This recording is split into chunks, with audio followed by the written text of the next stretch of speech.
Uttarakhand BJP core group की बैठक से गायब रहे प्रदेश प्रभारी दुष्यंत कुमार गौतम को लेकर सूबे की सियासत गर्माती दिख रही है। वजह पार्टी का दुष्यंत कुमार गौतम को इस हद तक दरकिनार करना कि कोर कमेटी को लेकर शहर में लगे पोस्टर्स और होर्डिंग पर भी प्रदेश प्रभारी की ना तो तस्वीर को छापा गया और ना ही कहीं पर नाम लिखा नजर आया।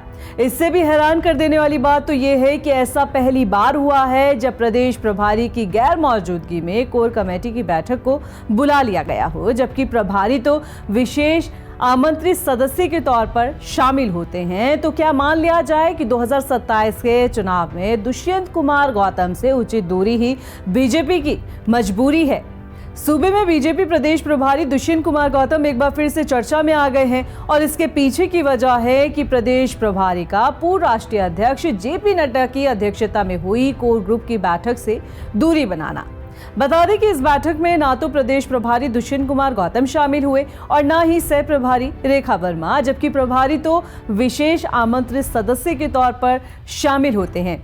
दरअसल इस बैठक में पर्यवेक्षक के तौर पर आए जेपी नड्डा ने सरकार और संगठन की नब्ज को टटोलने का काम किया और कार्यकर्ताओं को उन बूथ पर पार्टी को मजबूत करने का आह्वान किया जहां 2022 में बीजेपी कमल नहीं खिला पाई थी।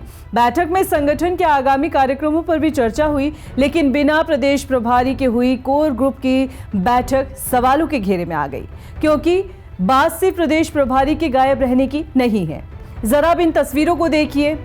इन्हें पार्टी कार्यकर्ताओं ने पूरे शहर में लगाया हुआ है। कुछ गौर किया आपने? नहीं तो हम आपको बताते हैं।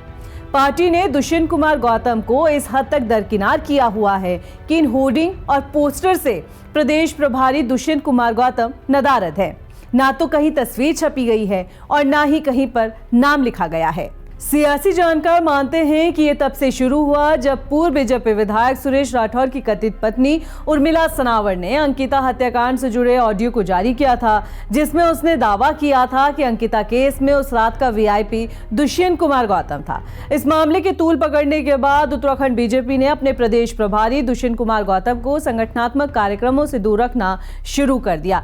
बीजेपी शायद इस बात से वाकिफ है कि अंकिता हत्याकांड प्रदेश के लोगों की भावनाओं से जुड़ा हुआ है, लिहाजा 2027 के विधानसभा चुनाव में दुष्यंत कुमार गौतम को मुद्दा बनाया जा सकता है।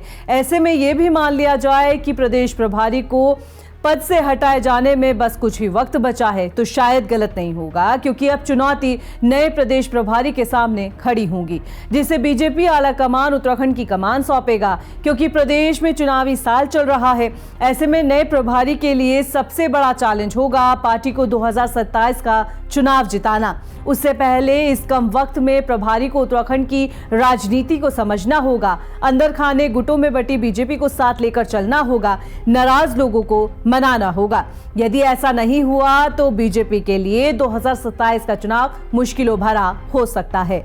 इस रिपोर्ट को लेकर आपका क्या कहना है, आप हमें कमेंट कर सकते हैं। आप देख रहे थे खबर उत्तराखंड और मैं थी आपके साथ रक्षंदा खान। नमस्कार।